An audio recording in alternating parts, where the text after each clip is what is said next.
Good evening and welcome to all of you who are interested in this very topical series of presentations tonight, which is about the modeling efforts that really help understanding and support the public health decision-making during this pandemic. And this evening we have an important cast of characters to shed some light on how that process is done, but particularly also what the uncertainties are and how that is being handled. Before we get started, just a brief series of messages. If you have questions for the speakers, please enter them in the Q&A chat, indicating who you are addressing your questions to. Keep them short so that we can handle several of them. And some of them will be explained or answered, addressed by the presenters, and then they will also remain visible. And for those of you who will be watching this through YouTube, unfortunately, that option is not there. So that's just the preamble. With that, let me just, without further ado, introduce the first panelist. That's Professor Mark Bonten. He is an infectious disease professor at Julius Center and the University Medical Center of Utrecht. Mark, go ahead. Yes, let me try to share my screen. Can you see my screen? Yeah. Yes. So I will only give a very brief introduction as I'm looking as forward as you probably do to the presentations to come. The title of this webinar is Modeling of Uncertainties, and especially with a special interest now, of course, in the rise of Omicron.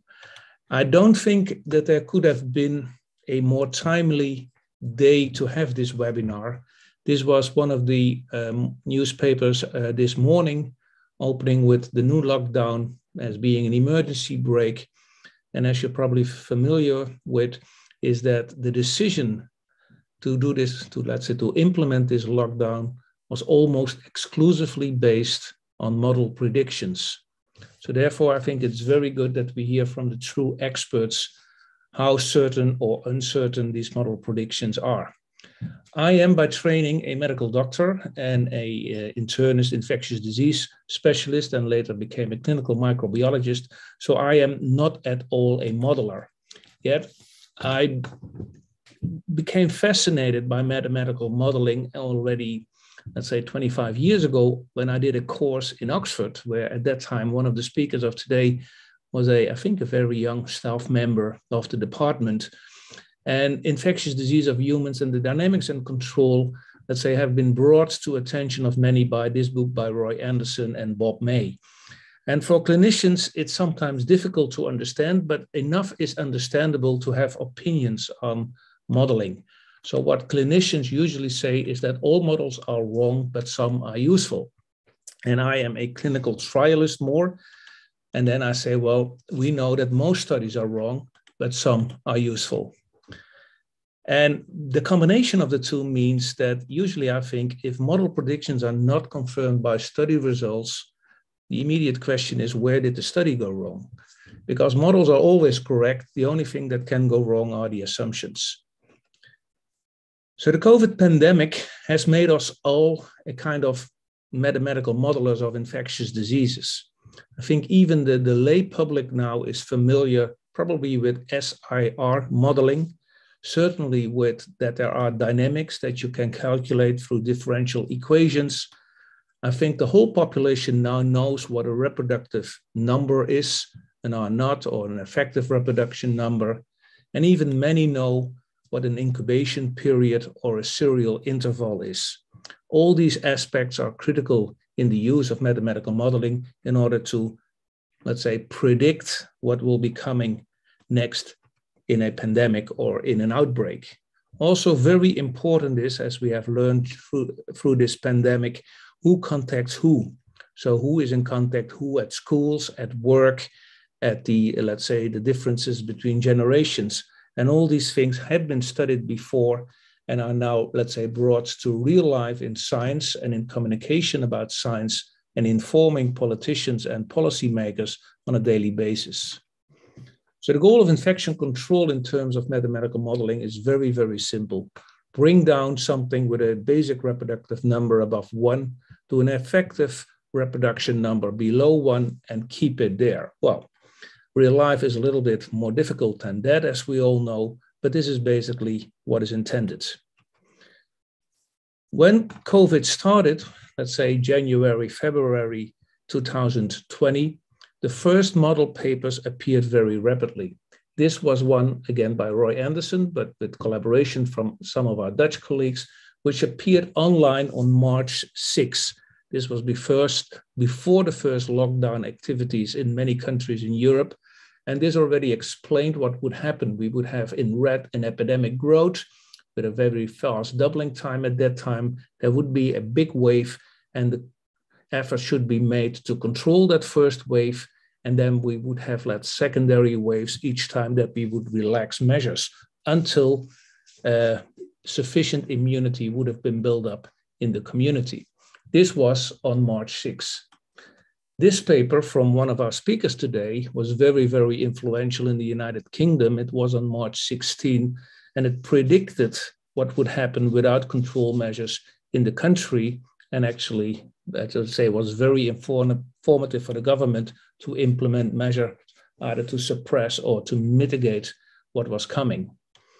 At that time, it was also, again, as in the previous paper, but now with more specific numbers for the population, predicted what would happen during the first wave, what measures should be implemented in order to bring down the number of hospitalization and intensive care admissions to levels that could be handled, and also what would happen in the future, that there would be blocks of control measures or lockdown periods each time that after some time that relaxations were implemented in order to control the further rises of the pandemic, as long as that we would have sufficient immunity, hopefully through immunization by vaccination or either through survived infections.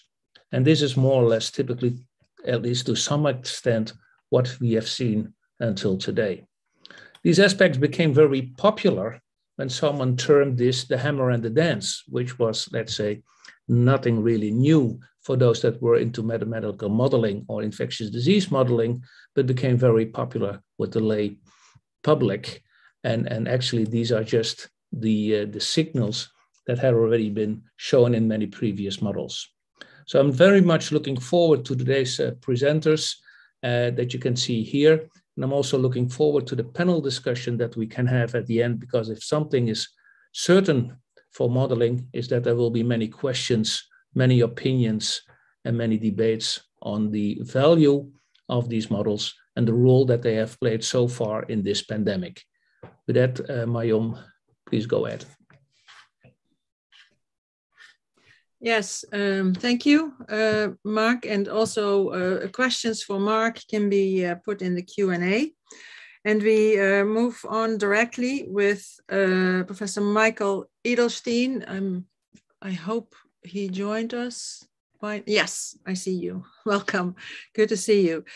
Who is a professor of infectious diseases and vaccine epidemiology, who, when we invited him, said immediately, I'm not a modeler, but we are very interested to hear your experience and your analysis of the vaccine response and the vaccine program in Israel, which of course is something that the world has learned a lot from.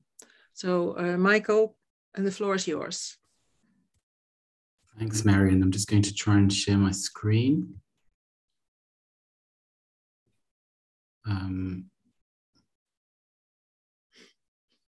Okay. Is this okay? Can you see? Yes. Great. Yeah. Thank you very much. So as you said, I'm not a modeler, so I'm certainly not a card-carrying modeler. But as a public health professional and an epidemiologist, I end up collecting a lot of the data that is then used as assumptions for models. And what I'm hoping to do is through description of the response and the response to the pandemic in Israel is try to illustrate some of the challenges in collecting these assumptions. So just very quickly, because these are actually incredibly important when it comes to anticipating the spread of disease, a very quick comparison between Israel and the Netherlands, both relatively small countries with a very similar population density, quite high population density within European standards, but a very different age distribution, with Israel having a very young population, much closer to what you expect in low and middle income countries, over a quarter of the population below the age of 15. Both high income countries, both countries that through the routine program are well accustomed to delivering and accepting vaccination. And despite of their differences, ended up with relatively similar COVID incidence and relatively similar vaccine coverage. So interesting remarks. Israel is a tiny country with very distinct populations. And you may all have your own perception about what Israel looks like. It's almost like several countries in one, with a secular Jewish population, a religious Jewish population, and an Arab population that have very different lifestyles, geographically live in different places, with some level of mixing, but not that much, which means that when it comes to using these data to try and anticipate how disease spread and who, I think Mark showed a graph about who spreads to who, you need to take these in consideration in your models. And that's really hard because the data doesn't necessarily exist in ways that can be used. Here's what the epidemiological curve looks like for Israel versus the Netherlands. And I'll put the UK because I know we have a speaker from the UK as well. So I want to just go back to the very beginning of the pandemic in early 2020, and what we see is a relatively similar shape and magnitude of the first wave in terms of incidence per population.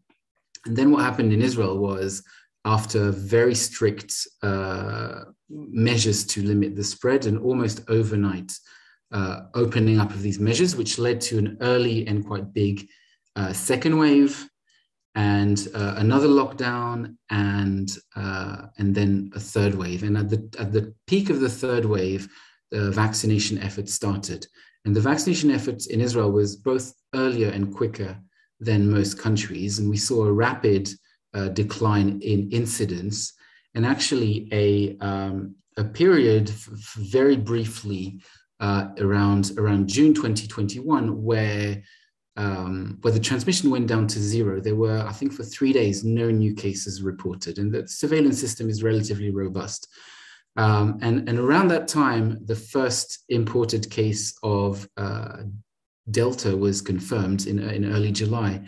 And this is despite very, very strict travel bans. And despite high vaccine coverage at that point, the incidence went up very quickly. Delta spread very quickly and became the dominant strain within weeks. And at that point, data started coming out from Israel mainly, but also from the UK, about waning of the priming. Well, at the time, it wasn't the priming; it was intended as the whole course, but waning of vaccination. And Israel took the decision to boost quite widely and quite rapidly again. Probably a little bit too late to avoid the fourth wave, but then that wave subsequently subsided. And then we entered late November, entered the sort of Omicron phase. And this is really interesting because we actually haven't seen a big rise, even though the country's planning for a big rise purely based on modeling, not based on actual incidence yet. But the epidemiology at the moment looks very different. It probably won't for very long, but towards the end of my presentation, I'd like to think about why that might be. The mortality, though, looks very different. And this is interesting, and I particularly want to bring your attention to the first peak in early 2020, because whereas both the UK and the Netherlands saw quite large peaks of mortality, which were later attributed mainly to deaths in nursing homes, Israel saw very little mortality. And this is not just due to a difference in the age distribution, but also to the fact that nursing homes are very rare in Israel. Elderly people tend to be looked after in a family setting. So again, these are important things to take in consideration if you want to model the spread of disease, because the potential for spread in an elderly population is very different in a nursing home setting than in a home setting. And these are data that are actually very hard to get your hands on, because often they don't exist beyond anecdotal or local data. So these are important factors to take in consideration.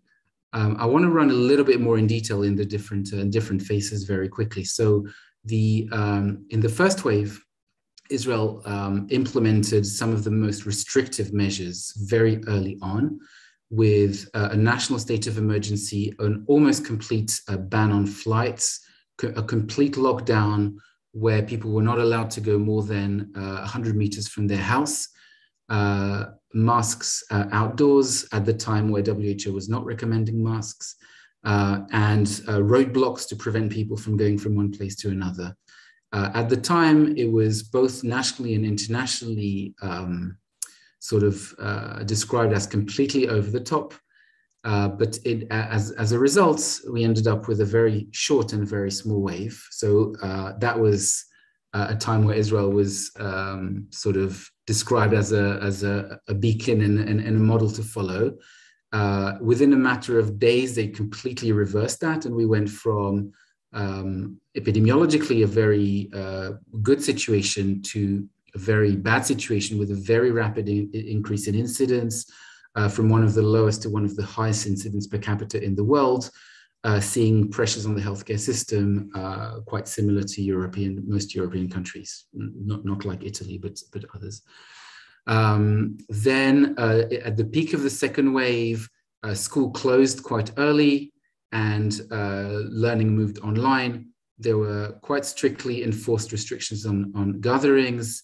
And despite that, the incidence became the highest per capita in the world at the end of 2020, prompting another lockdown and a gradual reopening about 2 months later. Then the Alpha variant was introduced with, again, very strict criteria for exit and entry into the country, which are still by and large in place. A third lockdown and rapid mass vaccination took place during that third lockdown, pretty much.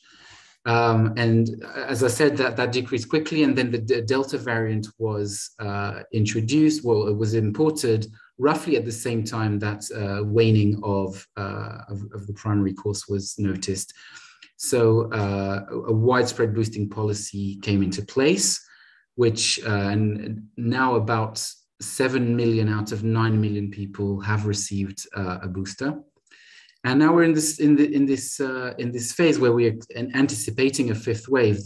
Despite very few cases, there's almost a total closure on travel. Israelis cannot leave. No non-citizens can return.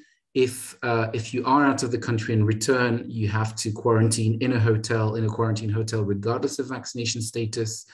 And there's a push for boosting those who are not yet boosted, and talks of a fourth dose for the most vulnerable individuals.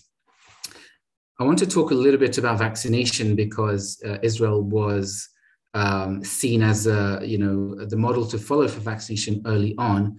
And what's remarkable here is not the vaccine coverage, which is now lower than the Netherlands, but if you look at the shape of the curve, it's very different. And we now understanding, and for modeling, it's very important for programmatic purposes. It's also very important that, unlike most of the vaccines we deal with, the coverage is not the only thing important, the timing is also important. In other words, it's not just if you are vaccinated, but when you were vaccinated. And obviously we're seeing this with boosting as well, with a very similar situation. Israel started boosting when boosting was not popular, was actually not recommended by WHO. Israel was criticized, but gradually waning became clearer and clearer, and more countries adopted boosting, not to the extent where not to the extent that Israel does, which is basically opened up boosting to all age groups except the 5 to 11. Because they've just become eligible for priming vaccination. And this is being exacerbated by Omicron with early evidence suggesting that although the protection from 2 doses is limited, the protection from a recent booster is quite good in terms of decreasing the risk of hospitalization and severe outcomes. So there's pros and cons to this shape curve, because even though you're reaching immunity, you're reaching high coverage relatively quickly, we know that immunity wanes quite quickly. So you also know that the population immunity will decrease.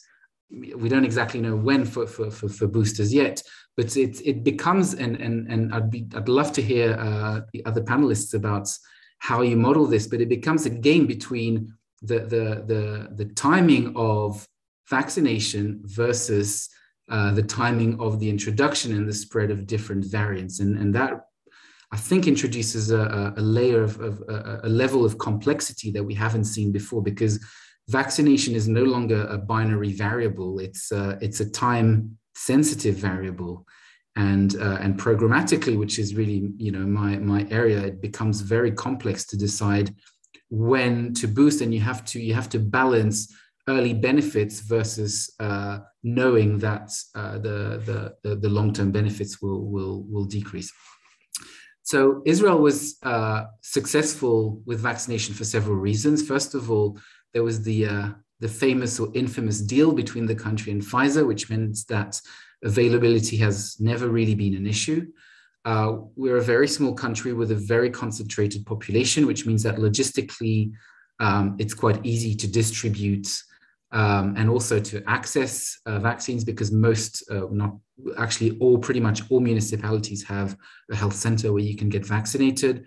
There was clear and tailored communication, tailored by age, tailored by language, tailored by ethnicity. So depending on where you were, you saw very different messages in different languages. There was actually a government effort to suppress and criminalize anti-vaccination messaging and behavior, which was highly successful.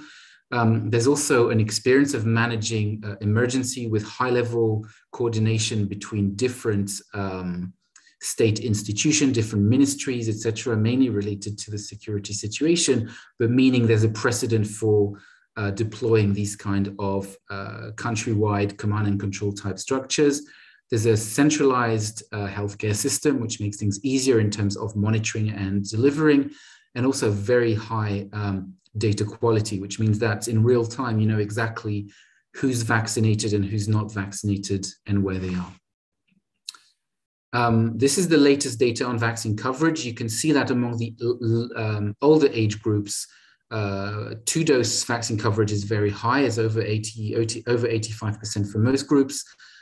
Boosting coverage is over 80% for the older age groups, but younger age groups are not as well vaccinated, both in terms of priming and in terms of boosting.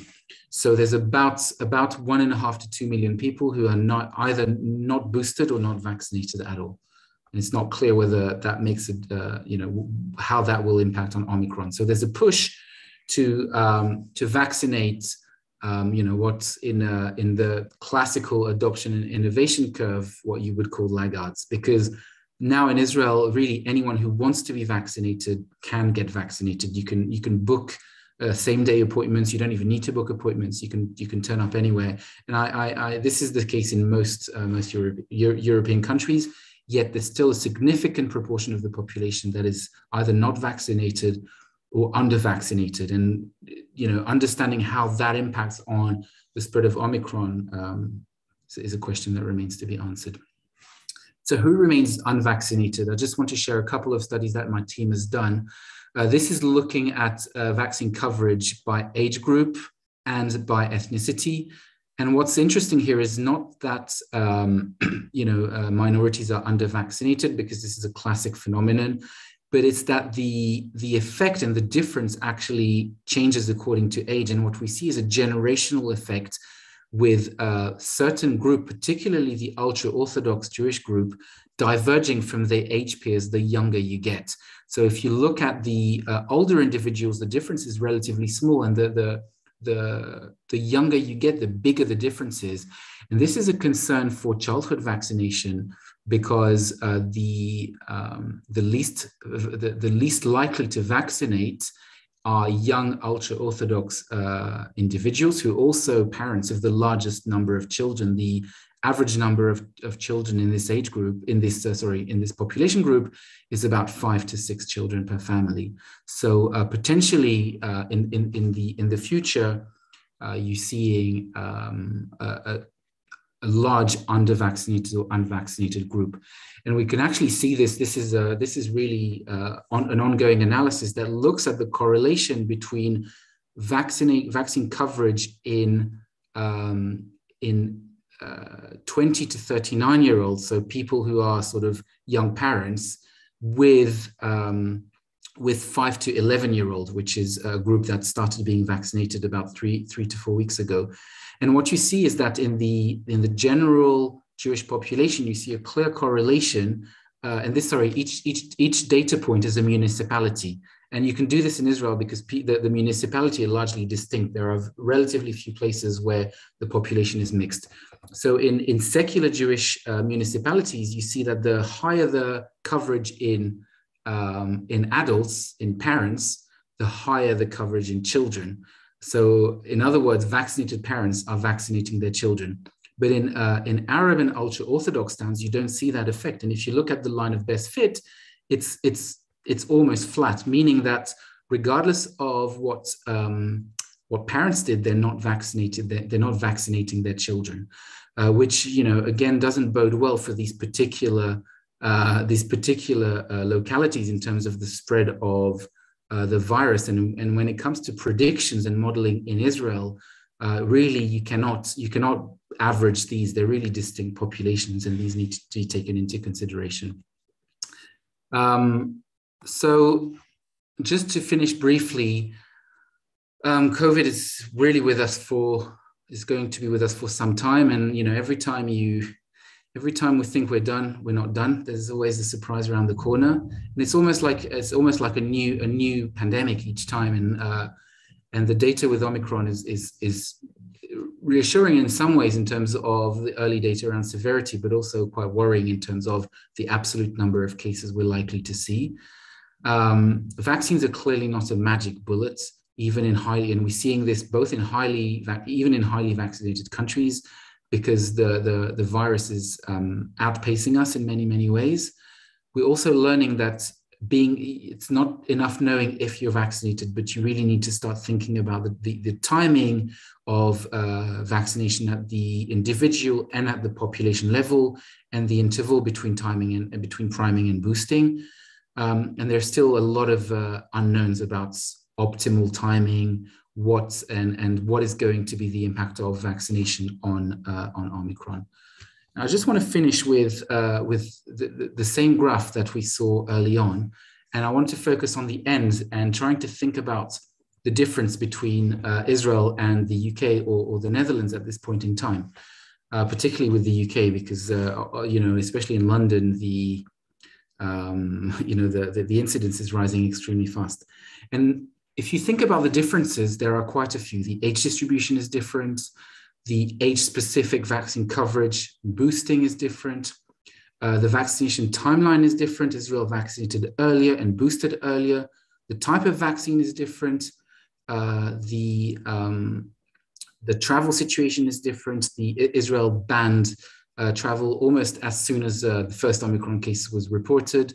There was never an interruption in non-pharmaceutical interventions in Israel, apart for about 3 days in June. But essentially, I was quite shocked when I came to Europe to see how many people are not wearing masks. I didn't realize that not everyone was still wearing masks outdoors in shopping centers, etc. And we have vaccination passes everywhere you go. So when it comes to trying to explain the differences, disentangling the different effects and the relative contribution of these different elements to explain differences between countries or even within countries becomes extremely complex. And now I'm really looking forward to the next 2 talks to hopefully shed some light on how you deal with such a level of complexity. Thank you very much. I just want to say one last thing, which is just a remark. It's not a scientific remark, it's a very empirical remark. And this is that if you look at different countries, and here I've put 5 countries, countries with very different policies, different introduction of vaccinations, different vaccines, different travel policies, et cetera, very different dates of lockdowns. There really isn't any country that stands out. You know, and this is really something that surprises me, and it just makes me wonder to what extent, you know, to what extent these measures actually make a difference, and to really understand and to unpick each of these. It's really mind-boggling, and I'm looking forward to hearing more from my 2 colleagues. Thank you very much.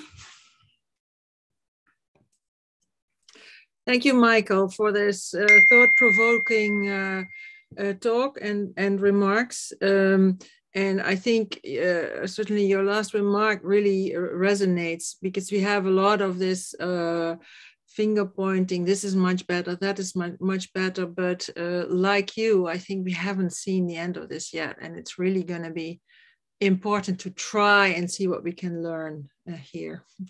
We will take questions after everyone's talks at the panel, okay? So I will continue by introducing Jacco Wallinga, who is professor of modeling of infectious diseases at the Leiden University Medical Center, but who is also the head of the modeling group at the National Institute of Public Health. And has been working a lot with many of the uncertainties that really the modeling community has had to deal with. So Jacco, please take the floor.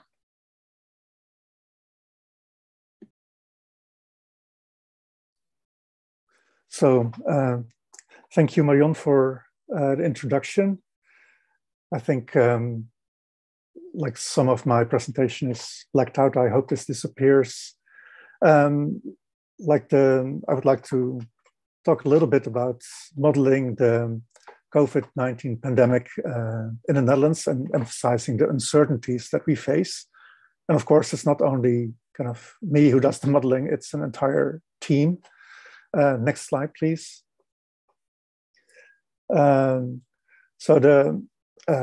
Just to talk about the team at the RIVM, we've been modeling the spread and control of infectious diseases for like quite a long time now. And some people may wonder what we did before there was a pandemic. And mainly we developed methods to assist in controlling emerging epidemics and outbreaks. Like one of the motivators for this work was the SARS outbreak in 2003. We also spent our time in assessing costs and effects of infectious disease control, and a major part of that is the evaluation of vaccination programs. So basically, we were reading scientific papers and that, and writing books and scientific papers. Next slide, please. Next slide, please. Yeah, thank you. And then I think we skipped one slide. So if we can go one back. Thank you. Like when the pandemic started in 2020, there was an article in Science, which I copied on the left, that basically stated that like one of the things that's happening now is that there's a kind of high stakes reality check to all the modeling that we are doing. And that's the way it felt. It was an unprecedented level of pressure. And basically what we do during the COVID-19 pandemic, and I think this holds for a lot of other modeling teams, is kind of statistical learning from incoming data. We are learning all the time. And that involves conducting scenario analysis, making projections, and then informing all the relevant platforms for decision making, and also explaining our work to the media and the public. And as I just stated, it comes at an unprecedented level of attention and pressure. And just to make sure that our role in the decision process is really to take the incoming data, to analyze it, make models, inform the platforms such as the outbreak management team, and that is turned into a policy decision. Our role is that very much of like an advisor, not of a policymaker. And of course, like all the work we do, we don't do it just alone. We work with other public health institutes in Europe, academic institutions. We're part of an EU projects that focus on COVID-19. There's a WHO modeling network, like we did projects with WHO Europe and ECDC. Next slide, please. And like what I said before, like what we're doing is a kind of learning from incoming data. And I think what the role of modeling is that of combining the information from various data streams.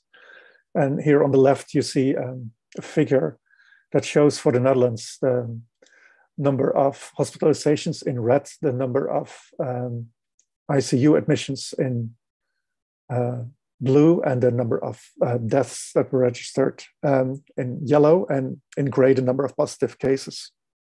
Like these are kind of the events of which we record and collect just the numbers and the timing.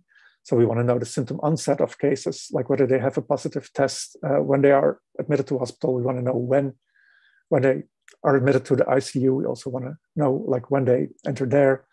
And of course, we also want to know if they pass away or if they recover. And in addition to that, like we analyze the proportions of the variants in selected samples. So there's a lot of sequencing going on, and like we analyze that data as well. And we extract lots of information on the duration of stay, for example, in hospitals. Like that's important if we want to know how busy it's going to be.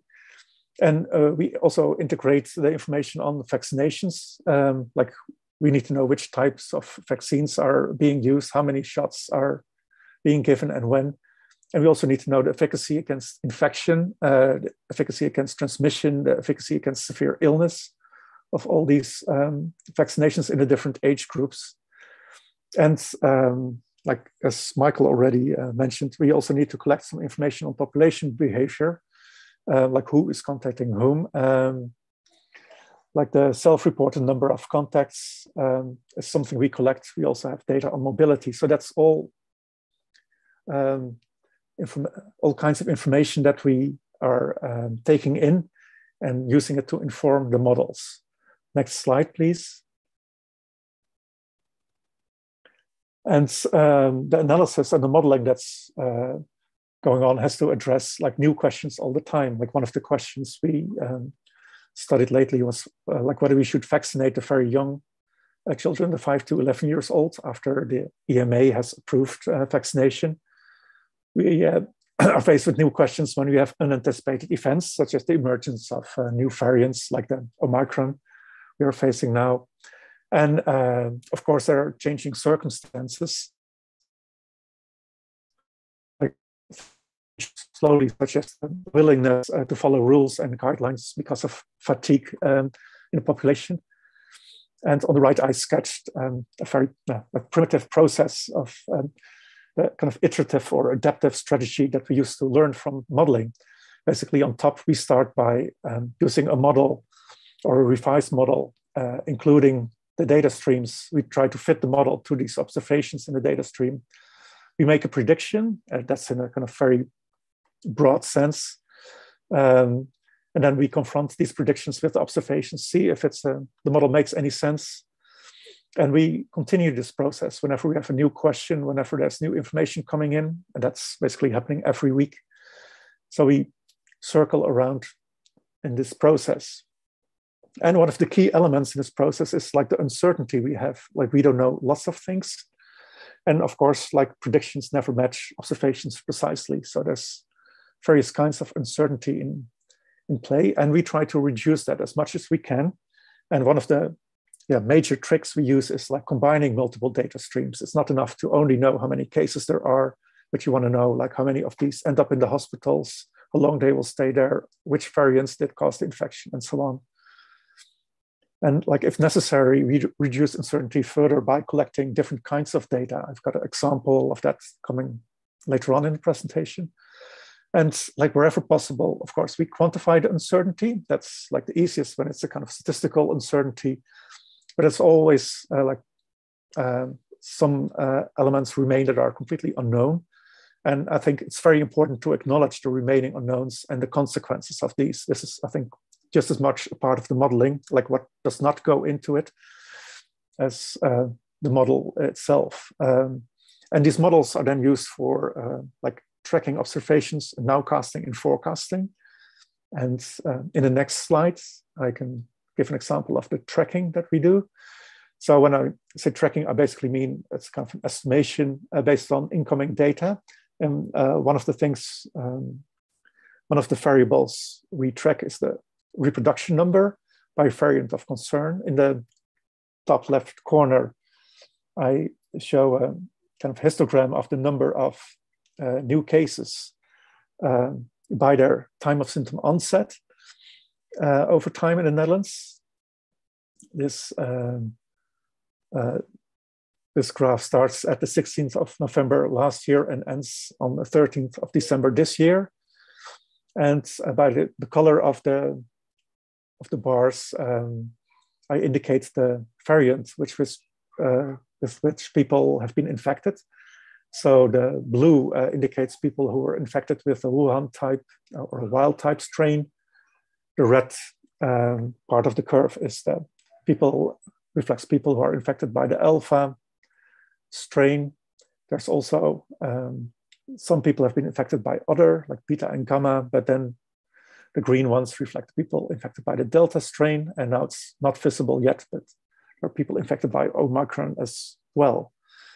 And of course, you see that these variants explain to a large extent what's going on with the epidemic curve. Whenever a new variant is spreading, you basically can see that it causes a new, like a new wave. And this becomes much clearer when we have a slightly different look. We kind of convert this epidemic curve, the top left corner, to the time curves of the time series of the effective reproduction numbers. This is the bottom left graph. Like on the horizontal axis, it's again time from 16th of November last year until 13th of December this year. And on the vertical axis is the effective reproduction number colored by the variant. So the blue line indicates the reproductive number. If we would have had the wild type, the Wuhan type all along, then the Alpha variant was introduced, and you see that basically the effective reproduction number is just a bit higher. And that is followed for quite a while, and then the Delta variant is introduced. And when that picks up, you can see that again, the effective reproduction number is increased again. So we make with each new variant that starts spreading, we make a jump in the effective reproduction number to higher values. And we would have gotten rid of this new virus already if it was just the one type. And on the right-hand side, I just explained for those people who do not know, like that the effective reproduction number is the number of secondary cases infected by a case, basically. The next slide, if I can have that, shows the this picture in a slightly different way. This again gives on the horizontal axis the time now the date of sampling of samples of the virus. And on the vertical axis now the proportion of all the samples that are collected that are due to a specific variant. Again, red is the color now for the alpha variants. Green is the color we use for the delta variants. And now to the right, you can see we extended the time axis a bit into the future. The purple indicates the Omicron variant.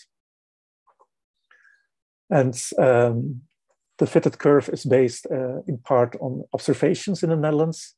And when we try to quantify what kind of jump we are making in the effective reproduction number, we can see that using the data we have, that when we went from the Wuhan type to the alpha variant, we made a 34%, we had a 34% increase in reproduction number. When we then went from alpha to delta, there was a 51% increase.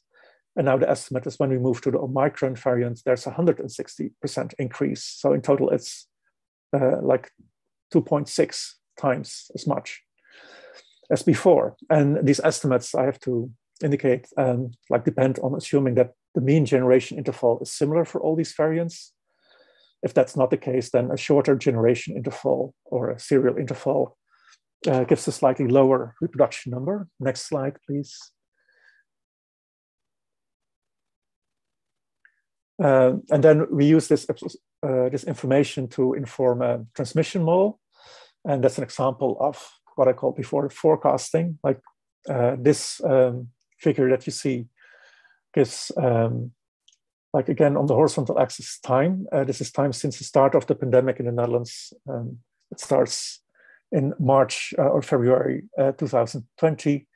The black dots indicate the number of ICU admissions that are registered per day in the Netherlands.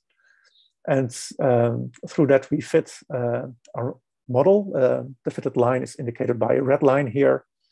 And also we extended a little bit into the future. And we see that because of this Omicron, we can expect an increase in number of ICU admissions. Here in the curves that I show, just to make clear what I mean with a forecast and a scenario and a projection and a counterfactual. I indicated the red line represents the fit of the model, and the kind of band around it reflects the uncertainty in the parameter values. And basically, this is all conditional on the fit to the observed number of ICU admissions we have per day. So when we make projections, we assume that the measures are remaining the same here. And we can check whether the model makes any sense by just comparing the projections against actual observations if the measures remain the same. We also make calculations which are illustrated here by the green and blue lines, what would have happened if measures would have remained the same in the past, even though we intervened and changed them. We cannot really check whether these predictions make any sense because these events never materialized, but we can check whether the model makes sense by just extrapolating from the accuracy of the projections we make. And sometimes we also do scenario analysis, then we look into the future and we ask the question, what would happen if measures would change in the future? And the most important check whether that makes sense is to look at the causal structure of the model. Next slide, please. And I promised earlier to give an example of that, of the data collection that we do to reduce uncertainty. When we look at the model, we really want to find out whether the infection process as we modeled it makes any sense. So we also collect information on the actual transmissions that occur in the Netherlands. Here we have actual infections that are reported, and we also ask people who are reported whether they know who their infector is. And if the infector is also reported, we have a transmission pair, and we can make plots like you see on the left-hand side of this slide.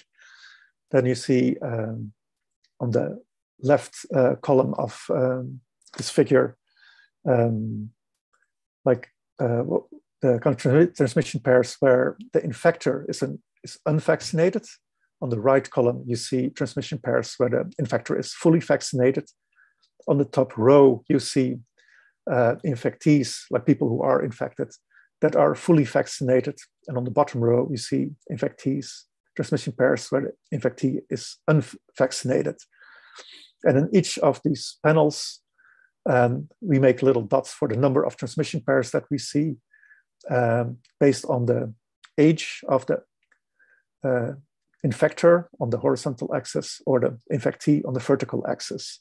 So what we see here is that in November 2021 in the Netherlands, most infections occurred among the younger children from 0 to 11 years old who are not vaccinated because they're too young, and they infect each other. We can also see that they infected their parents, which are a bit older in the age category from 30 till 50. They can be unvaccinated or they can be vaccinated. And we also see quite a bit of transmission events among the fully vaccinated elderly people in the top right-hand side. And of course, when we look at these figures, we have to be very careful because there's underreporting. Not everybody who's infected will be reported. The major determinant of the structure we see in this graph is the household.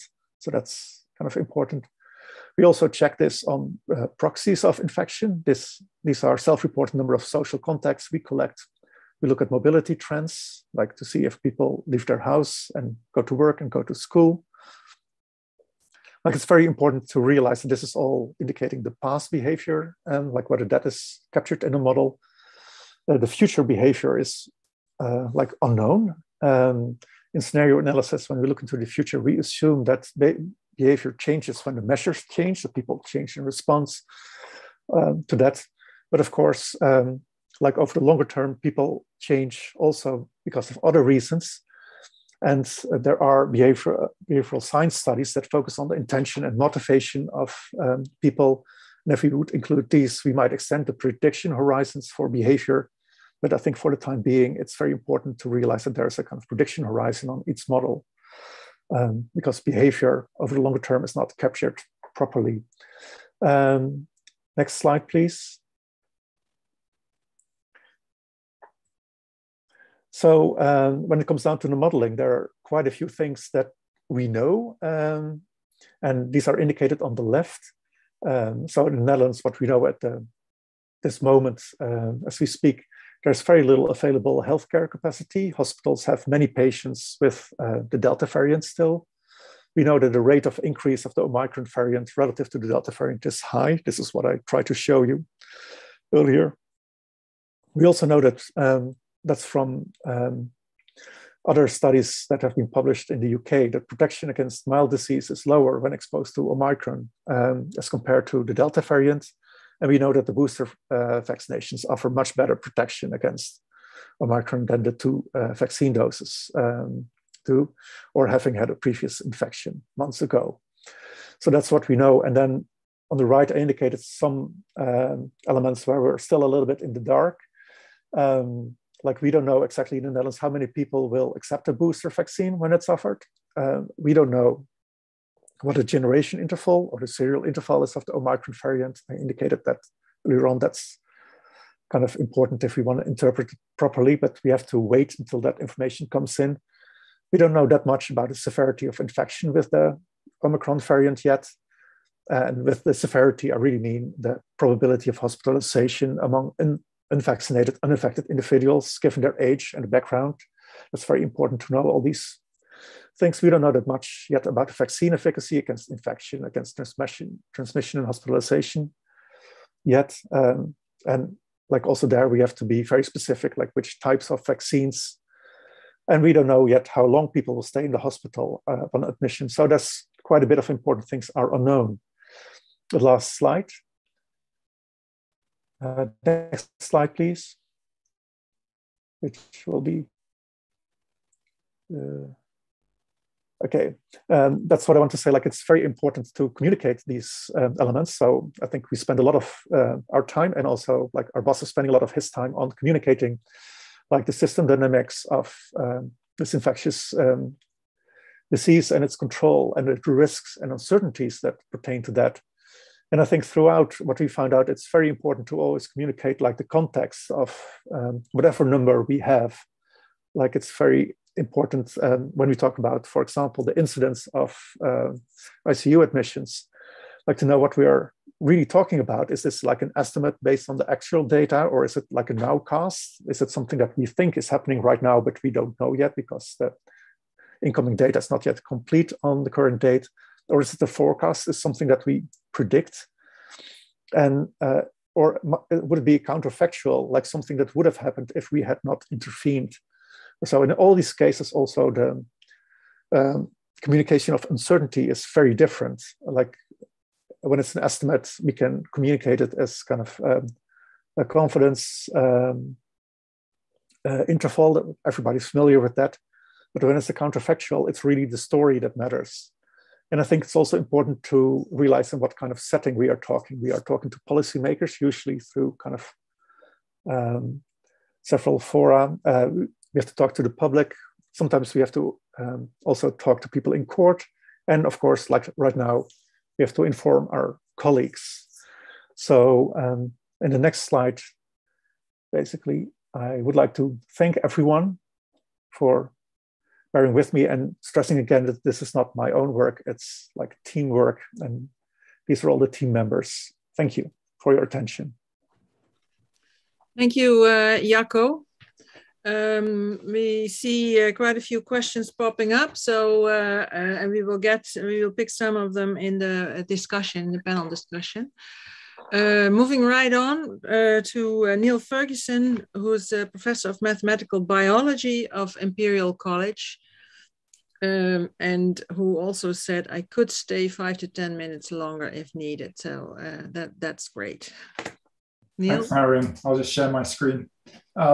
So I'll go quickly. I'll give a little bit on what we've learned from Omicron in the UK towards the end of this presentation. But just a little bit of an introduction. So I'll talk a little bit basically about modeling and uncertainty, and then focus really on what we've done on variants and vaccines. So this is my friend and colleague, Stephen Riley, who has moved from Imperial College now to head analytics and modeling at the UK Health Security Agency, so the same role as Jacco fulfills in the Netherlands. In terms of what we try to do, I mean, and this is only one, as Jacco said, one particular aspect of infectious disease modeling, let's say mathematical epidemiology.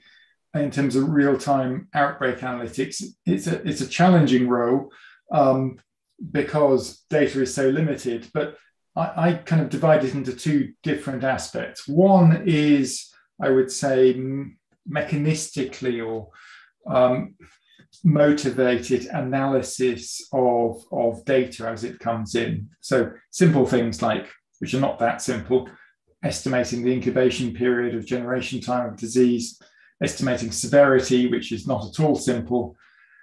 We have much better tools now than we used to have, thanks to Jacco and colleagues, estimating transmissibility or the effective reproduction number, and then pulling all those things together to give policymakers some sort of assessment of risk posed by, let's say, a new virus or a new variant of a virus. And then finally, and I'm looking backwards here, assessment of how effective interventions are. I'll come on to get kind of estimated vaccine effectiveness a little bit later. And then we have the use of dynamical modeling, which has been really about a third of what we've done during this pandemic, which is really, I mean, in a forward-looking sense, I mean, fitting to the past, and as Jacco said, trying to project the future. Forecasting is, in some sense, the simple way of doing that, and can only go a few weeks forward. You basically assume nothing changes in that interval. Then the more challenging thing is looking at intervention options and so-called counterfactuals. And I like to see the diagram here just shows my kind of view, being a modeler, of modeling at the center of the universe, but really how it can inform both preparedness and response to emerging infectious diseases. More generally, I mean, one benefit of mechanistic models, or models which pull together data of many different types to have a, albeit oversimplified representation of the epidemiology of a system is they do synthesize a lot of data together, shown in blue on the left, about the disease, its natural history, and potentially evolution, what we know about the effectiveness of interventions, but also things about the population, demography, and contact patterns.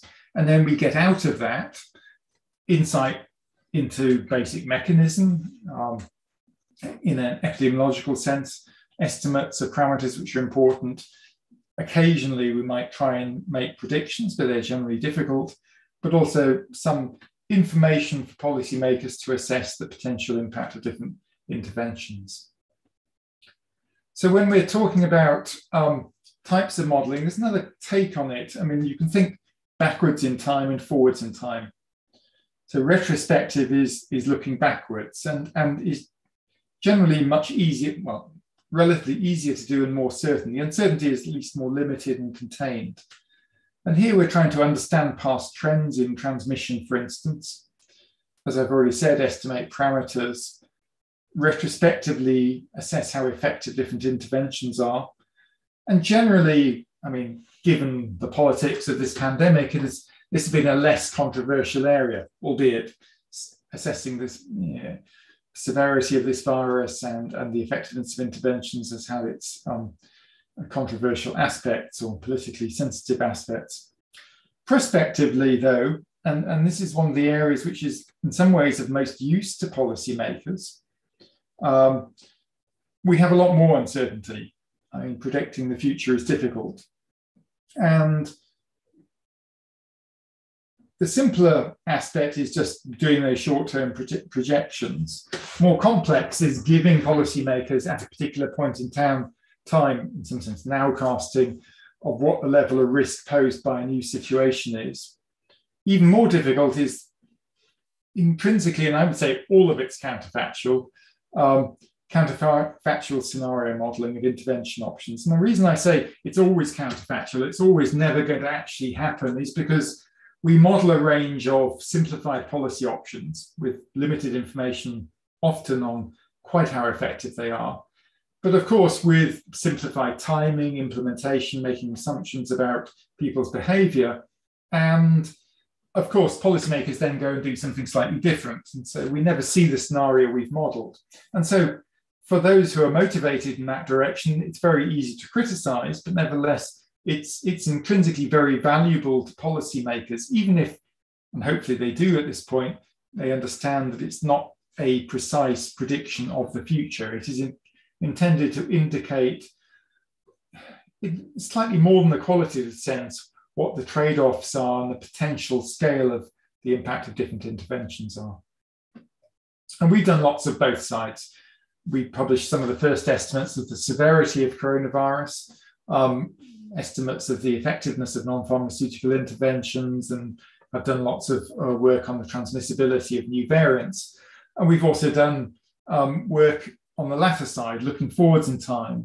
It's already mentioned work back early in the pandemic on looking at a strategic decision of whether to lock down or flatten the curve, but also generalizing that to a more global context, and then work which really spans halfway between models, just as the one Jaco showed, which look back in time, fit to data, but then go forward and project the potential impact of interventions. So giving a concrete example from the UK context of the sort of counterfactual projections we were doing, and this is going all the way back more than a year ago, where, like every other country, most other countries in Europe, we were seeing an uptick in cases. This was prior to Alpha coming along. It was just down to lockdown measures being lifted. And whilst we had said back in March that this would be the inevitable consequence of lifting off lockdown measures, nevertheless, policymakers wanted a sense of what the potential impact of additional social distancing measures, somewhat short of the first lockdown, keeping schools open, but what might the effect be? They were also, in the UK context, rather concerned about could they relax measures over Christmas, not shown here. And so here, we didn't attempt to predict exactly what the effect of a second lockdown would be. We had an estimate of it, but not a precise estimate. but we show, depending on the level of effectiveness, the different coloured curves, that would be the likely impact going forward. And then we also looked at an additional scenario. We anticipated, this is looking at daily deaths, that would not be sufficient. I mean, going back to all that modelling back in March, that if you only intervene for a certain point of time before you have vaccine, then cases will resurge. We anticipated, and then of course, a January lockdown, which the UK did introduce, would be necessary after all. Of course, reality did not match that, because then we had the Alpha variant came along and made the situation considerably worse. So if the topic of this seminar is around modelling uncertainty, I mean, this is an entirely figurative, illustrative picture, but if you think of axes of time on the bottom, doing something early in a pandemic, late in the pandemic, and then whether you're looking backwards in the time at the top or forwards in time at the bottom, then the uncertainty is always greatest if you're doing something early on with limited data, or if you're attempting to say anything about the future, and is always better if you have a lot more data and are looking back at the past. After that little introduction, I'll be more concrete and just talk about some work we've done on variants and vaccines. First of all, just to point that, I mean, modelling this pandemic has got a lot harder over time. Whilst the models have got better, our surveillance data has got a lot better, it is still much easier to model the spread of a new virus in a population with very limited immunity. And as immunity built up in the population, particularly true of the UK, things got more difficult. Then we got new variants with different epidemiological characteristics. And then, of course, we introduced vaccination. And whilst I'll come on to vaccine effectiveness, we have estimates of vaccine effectiveness. They're not perfect estimates. So prediction is always hard and is made harder by all of those things, but it's also hard because we cannot anticipate the precise impact of policies in advance, because frankly, at least in the UK, the government has never introduced quite the same policy twice in a row. And then population behaviour has changed over the course of the pandemic. So just to give an illustration of how do we assess things like the relative transmissibility of a new variant? And this is data from different English regions. So thankfully for both the Alpha variant and the Delta variant and then the Omicron variant, they have differed in whether PCR tests test positive on one protein, the spike protein. And the UK relies on a particular assay which tests 3 different genes, including the spike protein, for about a third of the PCR testing it does. And so the orange curve is overall test positive people over time, cases over time. And then for a subset, the thinner lines for each of these regions represent people who are positive overall for coronavirus, but test negative on the spike protein. And then blue at the bottom is testing positive. And this is going back in time to 2020, beginning of 2021. So, and looking at the introduction, well, the growth of the Alpha variant, which almost certainly originated in the UK. The pink areas represent times where the country was in lockdown, though, albeit those 2 lockdowns were different. Schools were open in the first one, which was the second lockdown in England, and then closed in the January 3rd lockdown.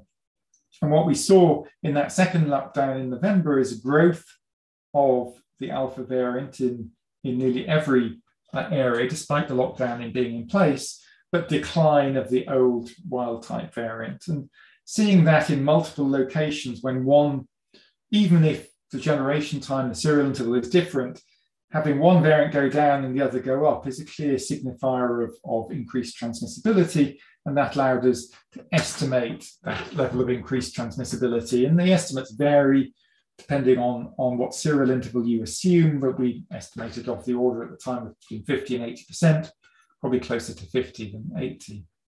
And then we had exactly the same situation occur, albeit on a more complex background, with the Delta variant coming into the UK.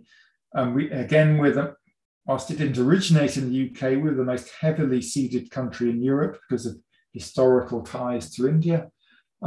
And so we had heavy seeding in late April, and you see the Delta variant rise. This is now plotted on a logarithmic scale, so it's kind of straight line increase across multiple regions. It was introduced at a time where the UK was still in partial lockdown. The Alpha variant was declining, partly, well, largely because of the introduction of vaccination, but the Delta variant increased, and that allows you to estimate again the relative transmission advantage, albeit on, as I say, on a more complex background. And the more complex background is vaccines, which are clearly the long-term solution to the, albeit an imperfect solution, not a magic bullet, but clearly are the long-term solution to the pandemic.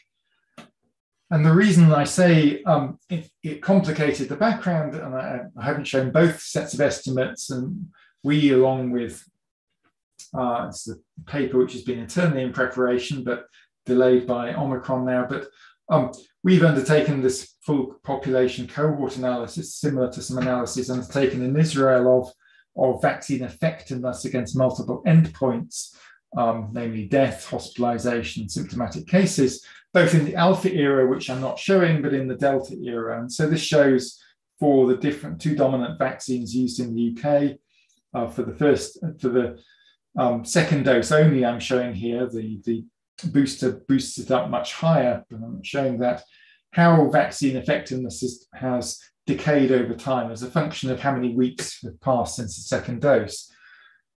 Important to note is for Alpha, the bottom curve was much higher. So Delta was a partial immune escape variant, whilst protection against severe disease, hospitalization, death was, as you can see from these graphs, largely preserved, kept above, certainly for death, above 90% at all of those time points. Against symptomatic disease, particularly for the AstraZeneca vaccine, it was severely compromised. And now it has been compromised further by Omicron. So we do a lot of real-time modeling. I've already shown you some of the papers using those sort of estimates, both of relative transmission advantage, but also vaccine effectiveness, to inform UK government policy. One of the major things we've done this year is to look at that exact trade-off between the rollout of vaccines and how much that allows you to lift social distancing measures and still have manageable levels of hospital bed occupancy. This shows some illustrative, and the graph actually not in press in the Lancet, it's out in the Lancet, some illustrative scenarios. The UK government, we have a right of centre government which believes in individual liberty. They're mostly concerned with relaxing measures as soon as they can without overwhelming our health system. And so, I mean, they adopted measures akin to that sort of red curve you can see on the graphs in front of you. So where next? I'm just saving a little bit of time for talking about Omicron. We have seen a sudden spike in infections, and this is the UK government dashboard, publicly available each day. If you look at the bottom left there, you'll see case numbers have now risen per day to the highest level they've ever been in the UK, over 90,000 cases per day. And that is largely down to the arrival of the Omicron variant. If we look at its frequency among all cases of coronavirus, it has gone up exponentially, incredibly fast. In the first, period, basically a doubling time of 2 days. It's slowed a little bit now, but certainly under 3 days. This is two different measures of the proportion of all coronavirus cases in the UK which are Omicron. One is from VAM, means variant testing, it's genotype testing, it's more reliable. The second is from that spike protein testing, a third of PCR tests, more numerous, but slightly less reliable, but they basically show a very similar picture of rise. And now we're above, from the representative point of view, the SGTF, the spike testing is more reliable, but at this point in time, this data goes back a few days, we're above half of all cases in the UK being Omicron, we estimate. We have, fortunately, a very detailed, data set to analyze. We have, as well as just those aggregate numbers I just showed you, we have a line list of every single individual who's tested positive with any coronavirus during the whole pandemic, linked to their vaccination status, linked to their hospital records, and linked to whether they died or not. And that allows for very detailed analysis, particularly at times like these, of the emergent properties of new variants. And this is what I'm showing you here. This is just impact on vaccine effectiveness. And it's a complicated table, but basically the different rows show different vaccination status. So AZ D1 less than 21 represents people who've had a first dose of AstraZeneca, nothing else, and are less than 21 days from that first dose, going all the way down to, for instance, PF D3 14 plus, which are people with Pfizer. Post-dose 3, they've had a booster dose and they're more than 14 days out from that booster dose. And what we can do very quickly is ask, what are the predictors of somebody being an Omicron case versus a Delta case, controlling for lots of other demographic variables? And that's represented through a hazard ratio. If people are more likely to be Omicron than Delta, given they are a case, if they're vaccinated, it indicates that vaccines are less effective against Omicron than Delta. And so we can use these relative risks, or hazard ratios as they're called, to estimate vaccine effectiveness. We know to quite a degree of precision vaccine effectiveness against Delta. And here, I mean, there are multiple different estimates. I'm actually showing the estimates from the UK Health Security Agency. But applying these scaling factors, we can estimate then the vaccine effectiveness against Omicron. And what we see is a dramatic drop in those two effectiveness. For AstraZeneca, down to basically 0. But even if you've had 2 doses of Pfizer, if you're more than 14 days, well, certainly of the order of 4 or 5 months out, which is what we're talking about for most of the population, down to no more than about 20%. And if you use different estimates for the vaccine effectiveness against Delta, down to basically 0. The good news from this is that if people are only a month or 2 out from their booster dose, they still have vaccine effectiveness of somewhere, depends on, again, which estimates you use for Delta, but we think somewhere between about 55 and 80% protection. And I should say this is against mild symptomatic disease. The other thing which is important, particularly in a context like the UK, where we've been running the epidemic quite hot for several months, and so we estimate now that something over 1/3 of the population has been infected with coronavirus, is we estimate that somewhere between a 5- and 6-fold increase in the risk of reinfection with Omicron compared with earlier variants. So if you've had a previous coronavirus infection, in the past, we had estimates of how much that protected you against reinfection of the order of about 85% from a cohort study in the UK after about 6 months.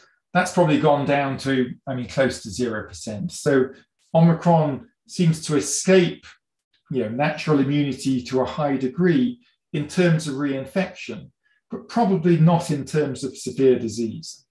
And whilst we will have later this week more definitive estimates of the protection people have against severe disease with Omicron after being vaccinated, this is an extrapolation using modeling of the relationship between antibody titers. And what these graphs show, first of all, is the top row is Delta, the bottom row is Omicron.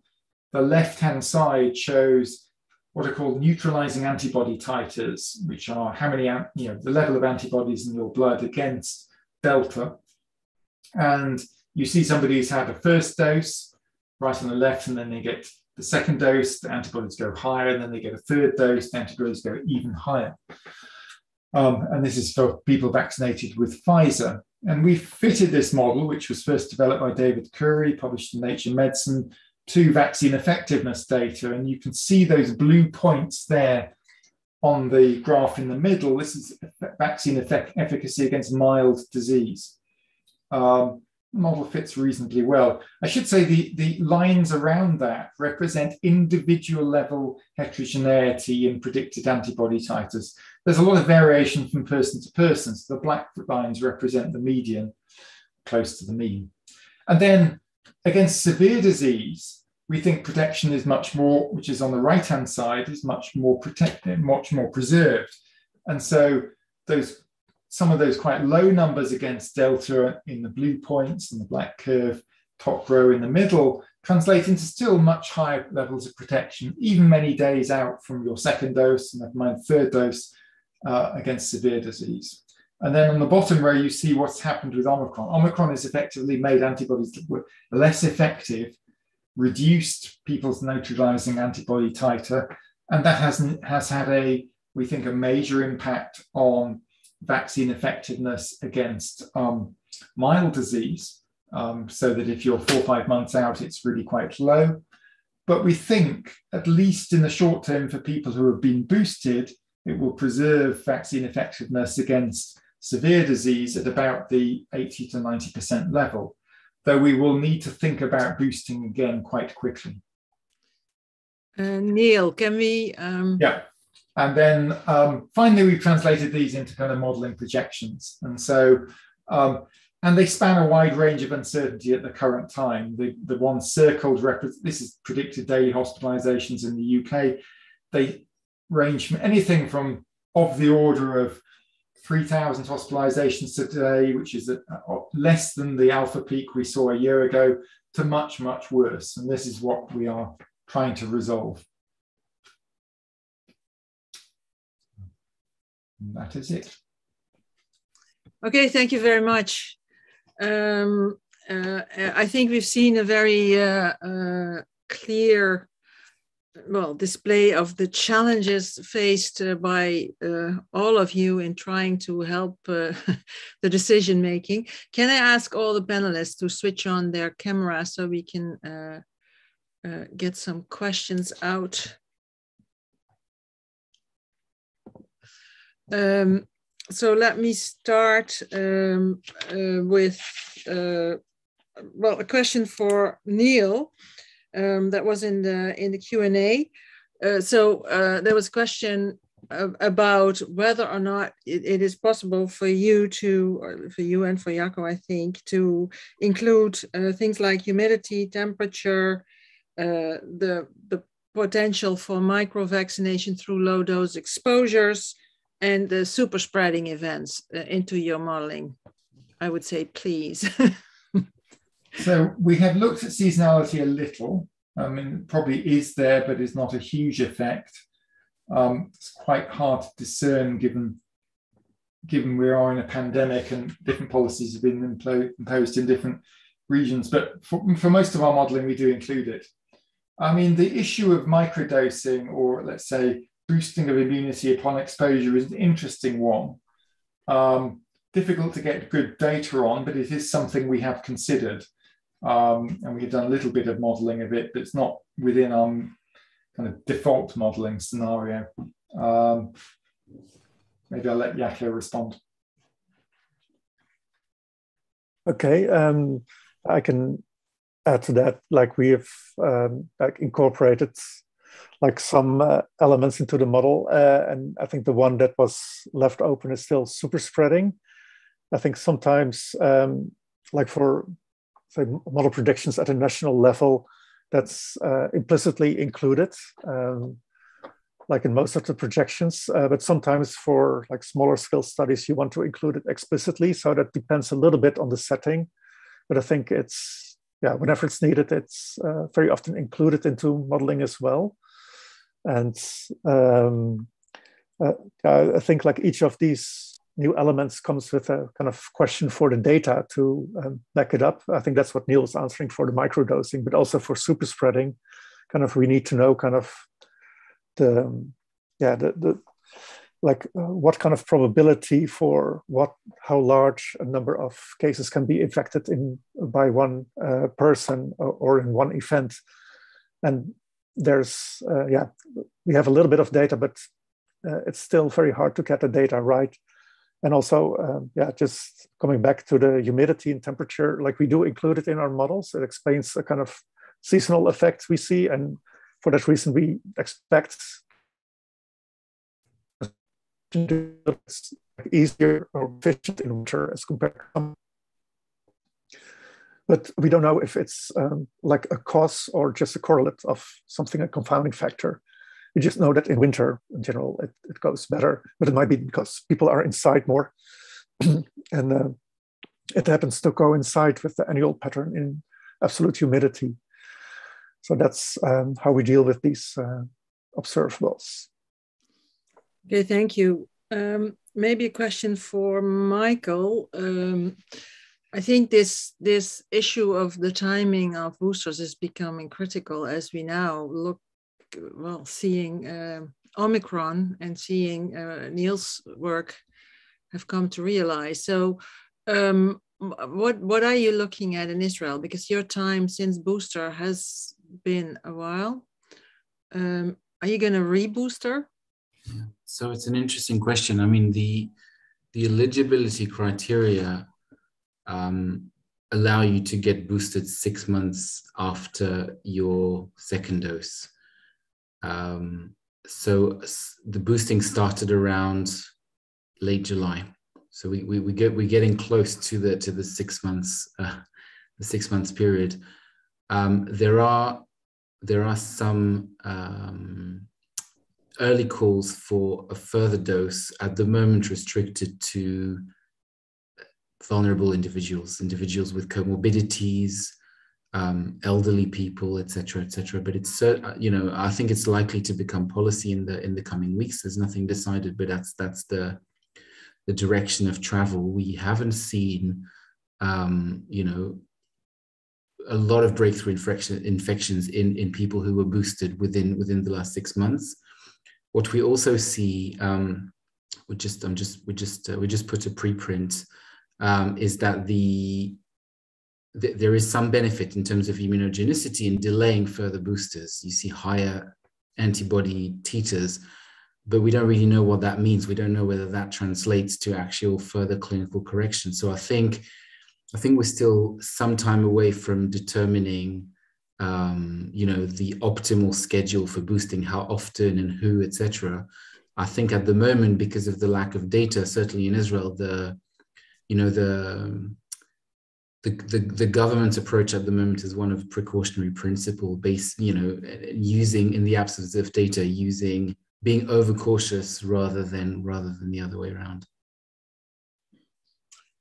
And then maybe another question is around the family sizes. Do you have an idea how much immunity from natural infections you may already be looking at, and whether that is part of the equation? So it's an interesting question. There's actually a UK study from the London School of Hygiene that looked at seroprevalence in the ultra-Orthodox community in London, and similar studies here in Israel. It's certainly very different in Israel according to what community you look at. I can't remember the figure, but it was very high. Partly because I think it was around 50, more than 50 to 60% in that community, and that was a while ago, for two reasons. The first one is, this is a community that lives in crowded environments with very large household sizes. The second one is, this is also the community that is the least vaccinated, and a very young community. The average age is like late teens. There's more than 50% of the community that's less than 18.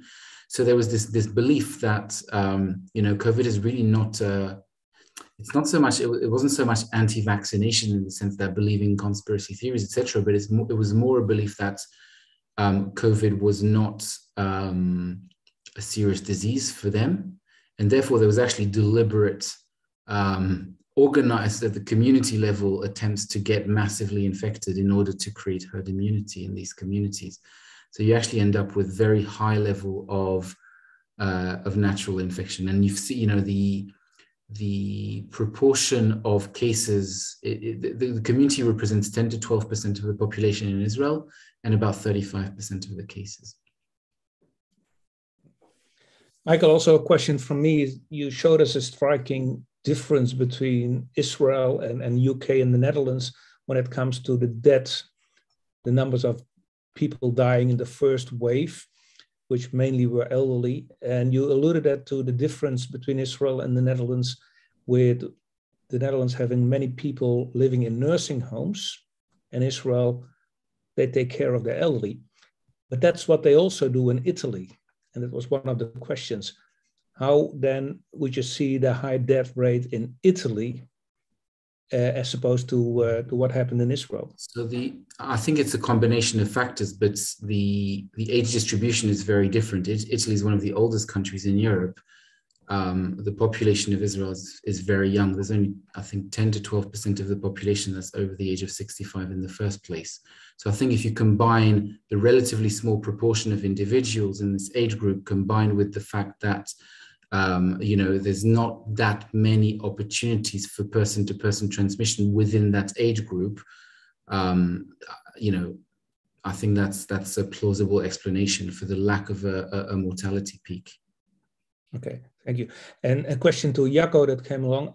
Why does it take 2 weeks before we know what the effective R value was 2 weeks ago? It takes 2 weeks, principally, because that's due to the natural cycle of infection. And before we have observations in, there was also like one question, I think, in the panel that asked, like, why do we always, we seem to be running behind the reality or behind the facts. But I think basically whenever an event happens, an infection event happens, we have to wait for that person to become symptomatic, go to get tested, for the testing data to come in. Then we need to wait for this person also to infect others, for those others to get infected and get testing results in. And only then we can calculate how many people have been infected. And that total, in total takes 14 days. And of course, we can manipulate it a little bit by saying, like, well, we calculate exactly the same variable, but we base it on the time of symptom onset of the infectees rather than the infector. And we would have gained a little bit, but like, we cannot be much faster than the data comes in. And that's basically why we have to deal with the 14 days. Okay. There's a couple of questions around the combination of different vaccines. Neil, addressed to you. Do you have any information, and is that factored into the modeling estimates? So it's looking at switch protocols where you have a primary. I think I just answered it online, actually, to save time. Okay. But, I mean, the simple answer is we don't have a lot on mixing primary courses, but there is data on boosters. I mean, say AZ followed by Pfizer or Pfizer followed by Moderna. They tend to suggest that it doesn't really, as long as it's an mRNA booster, it doesn't really matter what your primary course was, and you get similar levels of effectiveness after the booster dose. Okay, maybe a second question. That certainly has been a big debate in our country is how do you look at phase or factoring in economical impact? Of course, that's currently. I'm going to be controversial and say I'm an epidemiologist. I mean, we actually are more seriously. I mean, my colleague Katarina Hauck, who's a health economist, has worked with a bunch of macroeconomists, and we have a model which models different industry sectors and economically, let's say, optimized social distancing. But fundamentally, I mean, I think we are epidemiologists. We model the epidemiology of the epidemic. I think far too much has been spoken about the supposed trade-off between, let's say, the economy and public health. And the evidence actually points to the fact that the countries which have maintained control over COVID better and have minimized deaths have also done better economically. As we come to an end of the session, and one question to each of you.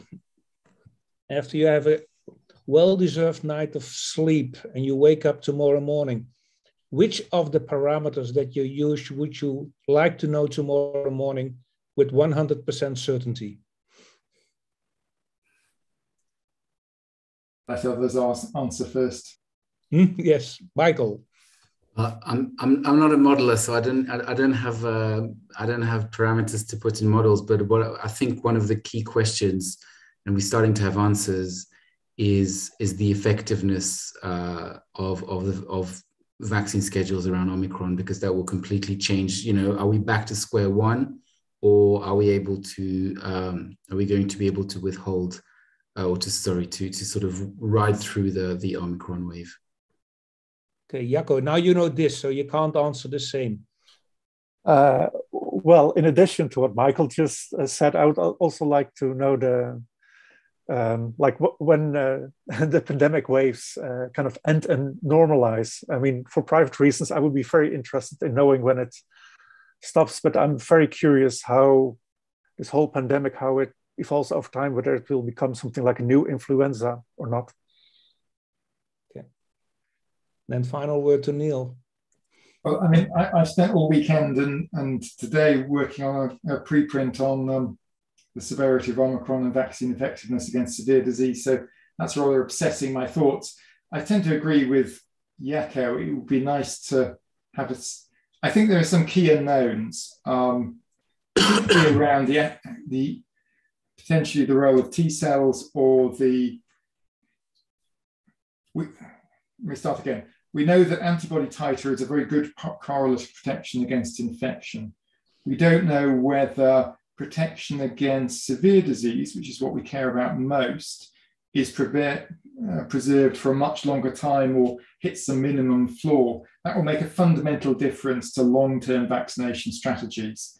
And yeah, I would like to know that, because at the moment we've only followed people 6-8 months out, and so we just don't know the answer whether it carries on decaying, but it will determine, you know, how often we have to vaccinate in future. Thank you. And thank you all. This the last one, where cellular immunity hits the floor. Sounds like a nice title for a movie, but we have to deal with this question for the coming months. I would like to thank all of you, all three speakers, for excellent presentations, the audience for raising so many questions that will keep us working, answering them for some time after the meeting. Thank you, KNAW, for organizing this. Thank you, Marion, for sharing this. And then all the best, and looking forward to see you again on the next webinar. Bye-bye. Thank you.